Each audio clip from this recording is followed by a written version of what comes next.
참 예수님, 오늘은 4월 7일 부활 8일 축제 수요일입니다. 독서와 복음 말씀 봉독하도록 하겠습니다. 성부와 성자와 성령의 이름으로 아멘. 제일 독서입니다. 사도행전의 말씀입니다. 그 무렵 베드로와 요한이 오후 3시 기도 시간에 성전으로 올라가는데 모태에서부터 불구자였던 사람 하나가 들려왔다. 성전에 들어가는 이들에게 자선을 청할 수 있도록 사람들이 그를 날마다 아름다운 문이라고 하는 성전 문 곁에 들어다 놓았던 것이다. 그가 성전에 들어가려는 베드로와 요한을 보고 자선을 청하였다. 베드로는 요한과 함께 그를 유심히 바라보고 나서 우리를 보시오 하고 말하였다. 그가 무엇인가를 얻으리라고 기대하며 그들을 쳐다보는데 베드로가 말하였다. 나는 은도 금도 없습니다. 그러나 내가 가진 것을 당신에게 주겠습니다. 나자렛 사람 예수 그리스도의 이름으로 말합니다. 일어나 걸으시오. 그러면서 그의 오른손을 잡아 일으켰다. 그러자 그가 즉시 발과 발목이 튼튼해져서 벌떡 일어나 걸었다. 그리고 그들과 함께 성전으로 들어가면서 걷기도 하고 껑충껑충 뛰기도 하고 하느님을 찬미하기도 하였다. 온 백성은 그가 걷기도 하고 하느님을 찬미하기도 하는 것을 보고 또 그가 성전의 아름다운 문 곁에 앉아 자선을 청하던 사람이라는 것을 알고 그에게 일어난 일로 경탄하고 경악하였다. 주님의 말씀입니다. 하느님 감사합니다. 복음 말씀입니다. 루카가 전한 거룩한 복음입니다. 주간 첫날 바로 그날 예수님의 제자들 가운데 두 사람이 예루살렘에서 예순 스타디온 떨어진 엠마오라는 마을로 가고 있었다. 그들은 그동안 일어난 모든 일에 관하여 서로 이야기하였다. 그렇게 이야기하고 토론하는데 바로 예수님께서 가까이 가시어 그들과 함께 걸으셨다. 그들은 눈이 가리어 그분을 알아보지 못하였다. 예수님께서 그들에게 걸어가면서 무슨 말을 서로 주고받느냐 하고 물으시자 그들은 침통한 표정을 한 채 멈추어 섰다. 그들 가운데 한 사람 클레오파스라는 이가 예수님께 예루살렘에 머물렀으면서 이 며칠 동안 그곳에서 일어난 일을 혼자만 모른다는 말입니까? 하고 말하였다.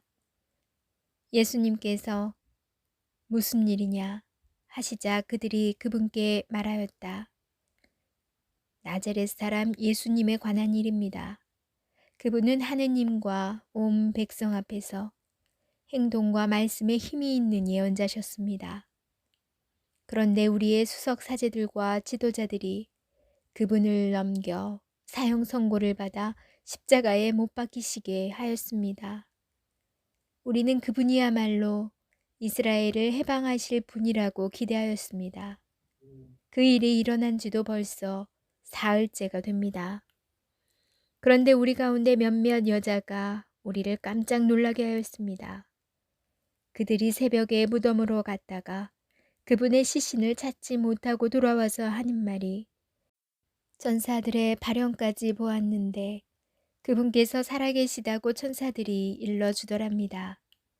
그래서 우리 동료 몇 사람이 무덤에 가서 보니 그 여자들이 말한 그대로였고 그분은 보지 못하였습니다. 그때 예수님께서 그들에게 이르셨다. 아, 어리석은 자들아. 예언자들이 말한 모든 것을 믿는데 마음이 어찌 이리 굼뜨냐. 그리스도는 그러한 고난을 겪고서 자기의 영광 속에 들어가야 하는 것이 아니다. 그리고 이어서 모세와 모든 예언자로부터 시작하여 성경 전체에 걸쳐 당신에 관한 기록들을 그들에게 설명해 주셨다. 그들이 찾아갔던 마을에 가까이 이르렀을 때 예수님께서는 더 멀리 가려고 하시는 듯 하였다. 그러자 그들은 저희와 함께 묵으십시오. 저녁 때가 되어가고 날도 이미 저물었습니다. 하며 그분을 붙들었다. 그래서 예수님께서는 그들과 함께 묵으시려고 그 집에 들어가셨다. 그들과 함께 식탁에 앉으셨을 때 예수님께서는 빵을 들고 찬미를 들으신 다음 그것을 떼어 그들에게 나누어 주셨다. 그러자 그들의 눈이 열려 예수님을 알아보았다. 그러나 그분께서는 그들에게 사라지셨다. 그들은 서로 말하였다. 길에서 우리에게 말씀하실 때나 성경을 풀이해 주실 때 속에서 우리 마음이 타오르지 않았던가. 그들이 곧바로 일어나 예루살렘으로 돌아가 보니 11 제자와 동료들이 모여 정녕 주님께서 되살아나시어 시몬에게 나타나셨다 하고 말하고 있었다. 그들도 길에서 겪은 일과 빵을 떼실 때 그분을 알아보게 된 일을 이야기해 주었다. 주님의 말씀입니다. 그리스도님 찬미합니다. 잠시 묵상하겠습니다. 엠마오로 가는 두 제자는 눈이 가리어 부활하신 예수님께서 가까이에서 함께 걸으시는데도 알아보지 못합니다. 왜 눈이 가리어 알아보지 못할까요? 가려있는 우리의 눈은 언제 열릴 수 있을까요? 집으로 돌아가고자 할 때는 절망하거나 실패하였을 때입니다. 엠마오로 걸어가는 제자들은 과을절을 예루살렘에서 지내고 집으로 돌아가는 길이었을 것입니다. 자신의 욕망을 채워 주실 줄 알았던, 그래서 자기 생애를 내맡겼던 분의 죽음 앞에서 제자들의 눈이 가려집니다. 그렇게 걷던 두 제자에게 예수님께서 나타나시어 무슨 일이냐고 물으십니다. 그들은 말합니다. 믿고 따랐던 예수님, 말씀과 행동에는 힘이 있어 마치 모세를 보는 듯하였고 모세가 이스라엘을 이집트에서 해방시켰듯이 그분께서 로마 점령군에게서 구해 주시리라 믿었는데 그래서 이스라엘을 함께 다스릴 줄 알았는데 그만 수석 사제들과 지도자들이 그분을 십자가에 못 박아 죽였습니다. 그때 예수님께서 말씀하십니다. 그리스도는 그러한 고난을 겪고서 자기의 영광 속에 들어가야 하는 것이 아니냐. 그렇게 성경 전체에서 흐르는 순환과 영광에 대하여 들은 제자들은 지금까지 영광만 누리고자 하였던 자신의 욕망의 길과 죽음까지 내어주시는 예수님의 순환의 길을 마주하게 됩니다. 그리고 눈을 가리던 비늘이 떨어져 나갑니다. 성경 말씀을 듣는다는 것은 예수님의 온 생에 십자가에 못 박혀 돌아가시기까지에 이르는 사랑, 이 고단하고 힘든 사랑의 길을 받아들이는 것입니다. 그리하여야 마음이 타오르고 눈이 열립니다. 과테말라에서 고통받는 아이들과 함께 사는 한 신부가 이런 말을 하였습니다.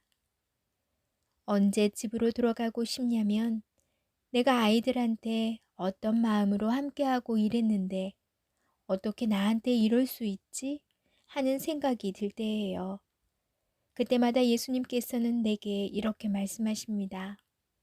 너 사랑이 고난 받는 것인 줄 몰랐니? 고난 다음에 영광이 온다고. 힘겨움이 찾아올 때 이 단순한 이치를 왜 자꾸만 잊게 될까요? 아멘. 성부와 성자와 성령의 이름으로 아멘. 오늘 복음 말씀은 엠마오로 가는 길에 예수님을 만난 그 일화를 소개하고 있는데요. 성경을 통해서나 성화를 통해서 이 엠마오로 가는 길을 많이 우리가 이미 접해서 좀 유명한 성경 말씀인데 그 그림을 보고 있으면 그곳에 너무 가고 싶다는 생각이 들어요. 그 그림마다 공통점이 참 평화로움이 있어요. 그리고 희망. 그 길을 가면 왠지 예수님을 만날 수 있고 내 가리웠던 눈이 벗겨져 그리고 내 마음도 주님을 온전히 그 길 끝에서 만날 수 있을 것 같은 그런 희망 가득한 길처럼 느껴져서 그 엠마오라는 로망이 생기더라고요. 그리고 오늘 묵상에서 신부님께서 너무 적절하고 좋은 그 경험을 말씀해 주셔서 굉장히 공감이 되었던 것 같아요. 우리는 정말 이렇게 베풀면 늙고 그러지 말아야 하면서도 마음속으로는 보상을 받는 것 같아요, 심리적으로. 괜찮아 하지만 내가 선의를 베풀었던 그 사람이 너무 막 배신적인 행동을 하면 '어떻게 저렇게 할 수가 있지?' 그럼 제가 정말 했던 게 선행이 아니잖아, 선의적인 게 아니라 어느 정도 기대감도 계속 있는 거고 또 보상 심리도 남아 있던 거잖아요. 정말 그 신부님의 묵상처럼 고난 끝에 영광이 오듯이 우리가 힘든 것을 이겨내야 거기에 대한 또한 영광이 온다는 그런 묵상 잘 마음에 새기면서 '하루하루 살아야겠다.'라는 생각이 들었습니다. 여러분도 힘든 일이 이런 경우 있을 때 내가 혹시 정말 좋은 마음으로 했는데 자꾸 기대하거나 또 나에게 상대방이 못 미치게 하거나 이런 거에 너무 마음 쓰지 마시고, 예수님은 목숨까지 내어 주셨잖아요. 우리는 그 정도는 아니잖아요. 그러니까 이런 고난을 이렇게 받으면 나중에 다 영광 주님께서 받아 갚아 주신다라는 마음으로 산다면 훨씬 더 행복한 이 세상의 삶이 되지 않을까 싶어요. 남은 정말 봄의 따뜻한 기운이 계속 느껴지는데 하루하루가 다른데 남은 오늘 하루도 은총 가득한 시간, 또 주님 말씀과 함께하는 시간 되시기 바랍니다. 저는 내일 다시 만날게요.